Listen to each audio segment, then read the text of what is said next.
அன்பு நண்பர்களே, சூப்பரான ஈவினிங் ஸ்நாக்ஸ் எப்படி செய்யுதுன்னு பார்க்கலாமா? அரை கப்பு சோயா சங்க்ஸை சுடு தண்ணியில் அரை மணி நேரம் ஊற வச்சுக்கலாம்.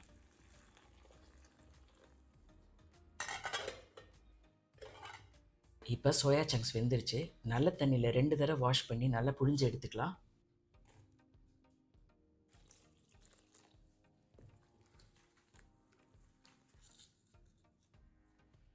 இதை மிக்ஸி ஜாரில் கொரகொரப்பாக அரைச்சிக்கலாம்.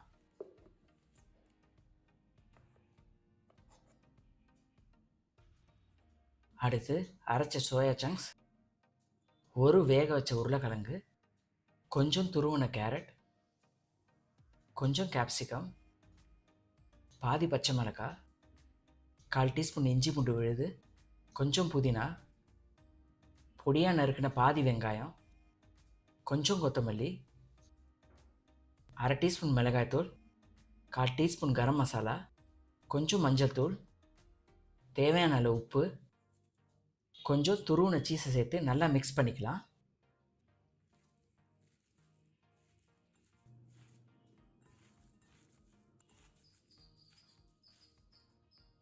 கூடவே 2 tablespoon cornflour, 1/4 teaspoon mixed herbs இல்லைன்னா ஆரிகானோ சேர்த்து நல்லா மிக்ஸ் பண்ணிக்கலாம்.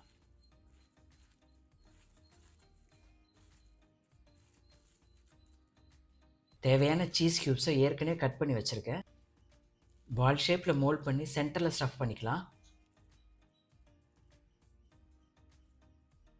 அடுத்து சீஸ் பால்ஸ் கோட்டிங்க்கு 2 டேபிள் ஸ்பூன் மைதா, 2 டேபிள் ஸ்பூன் கார்ன்ஃப்ளவர், 1/4 டீஸ்பூன் மிளகாய்த்தூள், கொஞ்சம் உப்பு, 1/4 கப் தண்ணி சேர்த்து நல்லா மிக்ஸ் பண்ணிக்கலாம்.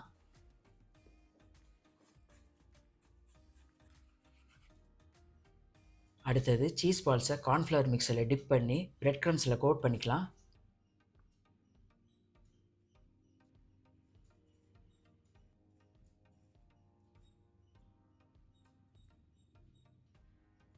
இது எல்லாத்தையும் அரை மணி நேரம் ரெஃப்ரிஜரேட் பண்ணிடலாம். சீஸ் பால்ஸை பொரிக்க தேவையான அளவு எண்ணெய் மீடியம் ஃப்ளேமில் இருக்கட்டும். மொத்தமாக பொரிக்காமல் கொஞ்சம் கொஞ்சமாக பொன்னிறமாக பொரிச்சிக்கலாம்.